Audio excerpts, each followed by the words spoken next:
Hi, I'm Councilman Michael Nowakowski, and welcome to Phoenix 2020, a clear vision for the future of Phoenix. I'm the chair of public safety, and one of the things that I'd love to do is travel around District 7 and visit the fire stations. And we're right here in District 7 at one of the newest fire stations that we have, and we're here with Captain Rita. Rita, welcome to Phoenix 2020. Thank you for having me. You know, one of the questions I like to ask firefighters is, what were you doing before you were a firefighter?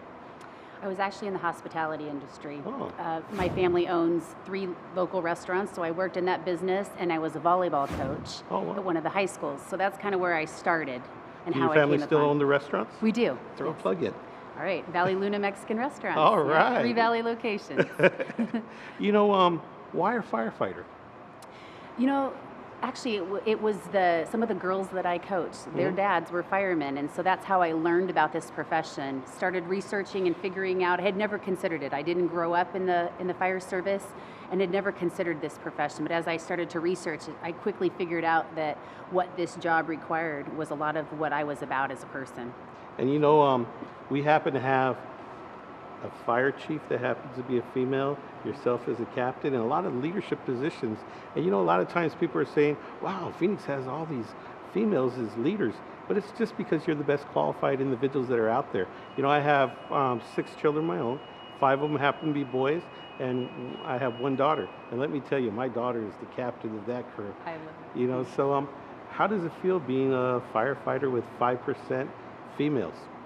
Well, so we have a force of about 1,600 members, and we're nationally ranked as far as being on the higher end of the amount of females that are on the job. We have approximately 80 females on this job, and it's kind of becoming more of it's a fit for many. However, it's still a non-traditional job. It's not made for every female. There's many characteristics that you have to possess to attempt to do this career, this profession. Now, a firefighter is not just an individual that sits on a fire truck or puts out fires. There's many different positions, isn't there?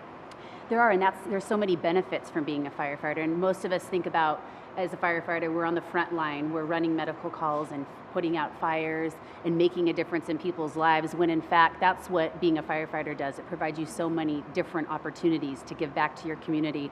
For me, it's teaching in my children's schools all the way to being an instructor in a high school fire science program. So Rita, I have that 1 daughter with 5 boys.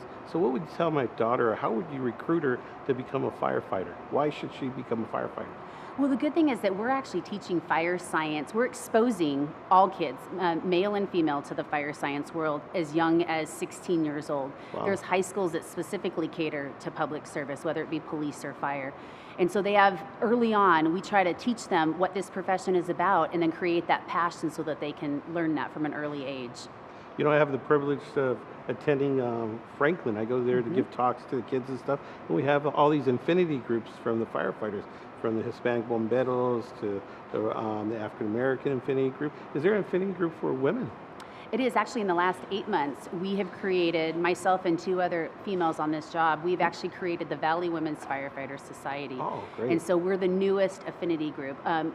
Affinity groups for women have existed in the past under different names, but this group, we're kind of attempting to do some different things. We're attempting to motivate from within, encourage females on the job to participate, to promote, to become and make a difference on this job, but also go into schools like Franklin and teach those young girls that they too can be successful and do this profession. Now, is there a website that somebody can look up the Infinity Group if there's a firefighter? It's not just for Phoenix firefighters, right? It's not, and that's actually why we called it the Valley Women's Firefighter Society. The attempt is to reach out to every female that's out there, to test for every department valley-wide. And so if you go to the phoenix.gov/fire website, you will now find Valley Women's Firefighter Society on there with a logo and a website, or an email that you can get information from. So any closing remarks for those young ladies to become firefighters? I would say pursue your dreams. You know, early on, like I said before, this is a non-traditional job. There are certain characteristics that fit being a firefighter. It isn't made for everyone, but however, there's so many different professions within the fire service, not just being a firefighter. You could be a dispatcher, fire prevention, fire investigator. There's a lot of different avenues that you can take and learn about this. And the resources are out there. It's something that didn't exist a long time ago, right. But now the resources are out there. We've got mentorship groups that are willing to teach people. You can come in with no skills at all, and we'll teach you what this job is about. So no excuses. If you're a young person, you want to become a firefighter, look up all these different Affinity groups, find a mentor, get involved, and become a firefighter.